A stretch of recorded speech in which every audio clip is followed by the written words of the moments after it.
Does a young writer find her own story by following a famous man home? The image of a young writer sitting under a famous professor's desk to tie his shoes captures the uncomfortable power plays at the center of the piece, published on 14 July 2026.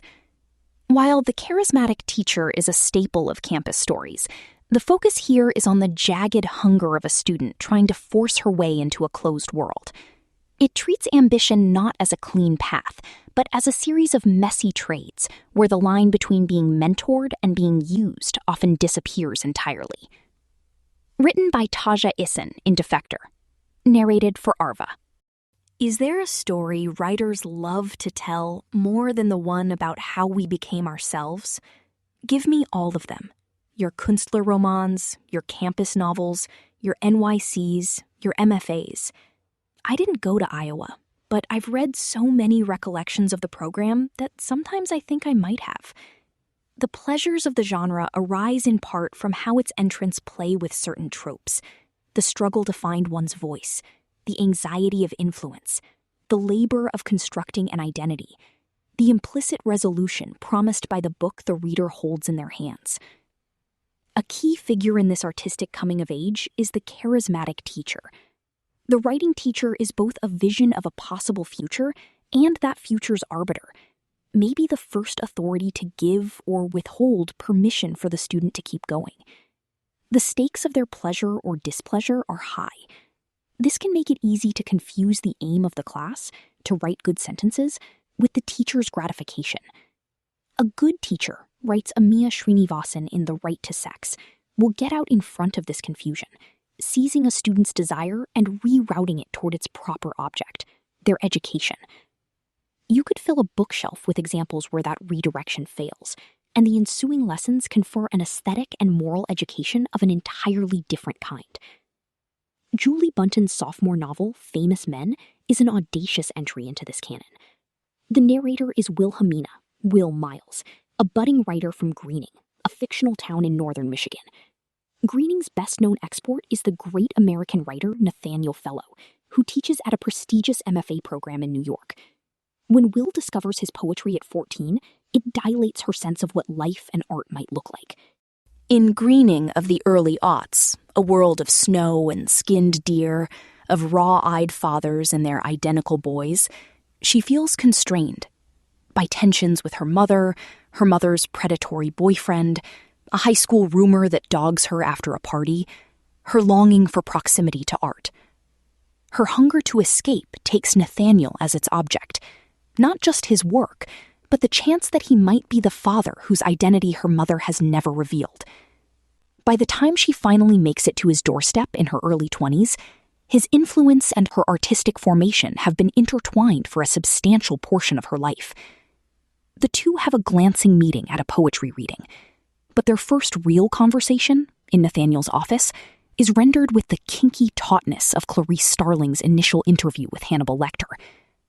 They circle one another, feeling for the limits, trading power back and forth. Will, who has not yet confronted him about the possible daddy thing, works Nathaniel, charms him. Her actions, like her narration, operate by forthright, almost desperate assertions of agency, a reminder that she is never as much in control as she likes to think.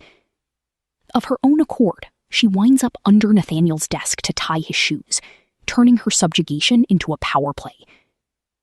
Will is enrolled at a different college in the city, but her plan is to pitch herself as Nathaniel's literary assistant, a proxy for dazzling him with the poems she'd included as an email attachment, and thereby securing an invitation to his MFA workshop. Nathaniel gives her the job and permission to audit. "You'll be my first exception," he says, like he's never said those words before. But only later does she realize that not once during the meeting did he mention her writing. Nathaniel Fellow is a formidable entry into the ledger of men who bend the rules and call it good pedagogy. By the time Will meets him, he is 62, and his best work is behind him. But he is still a literary star and a force in the classroom, where his passionate monologuing, devastating judgment, and flirtatious favor recall notorious teacher-editor Gordon Lish. He is charismatic, fussy, mercurial. He is known for being a generous mentor, who might slip a protege's book to an editor at dinner. But he's also known for being a creep. Will hears his students gossiping outside the seminar room. His bad behavior is part of his lore, something to be accommodated, like a therapy dog. It is a testament to Buntin's skill that despite these familiar hallmarks, the dynamic between Will and Nathaniel feels original and consistently electric. This charge comes from the ways Famous Men sets up, and then subverts, our expectations of the artistic coming-of-age narrative. Chief among these subversions, Nathaniel has not chosen Will for her talent, or chosen her at all. He never takes her under his wing the way he does his students. He takes her onto his payroll, into his home, his bed. But really, she has chosen him, bending her life to put herself in his path in hopes of gaining access to his world. Early in the novel, she wonders at the source of talent, whether one is born with it, or learns it, or discovers it. She settles on a formulation that undergirds the novel's provocations. What if talent was, simply, a path one chose?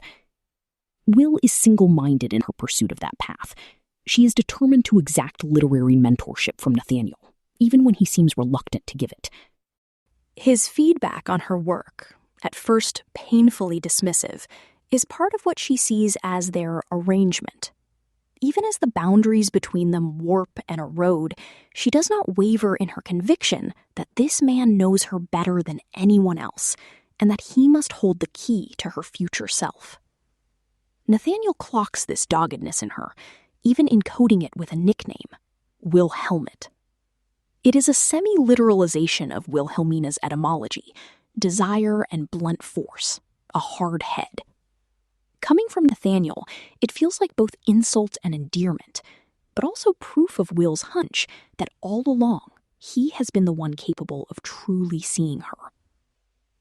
For all her hard-headedness, Will also feels the ambivalent erotic thrill of this attention. She enters their exchange confident that she holds the power. That power slips away, partly at Nathaniel's hand, but also out of Will's own curiosity about who she might become if she lets it happen. She is so beguiled by his influence that there seem to be few limits on what she'll do to keep it. Right before they sleep together for the first time, Will wonders about confessing that old hope, mostly dispelled by that point, but not yet entirely, that he might be her father. But she stops herself, because it would almost certainly kill the vibe, halting the events I'd set into motion.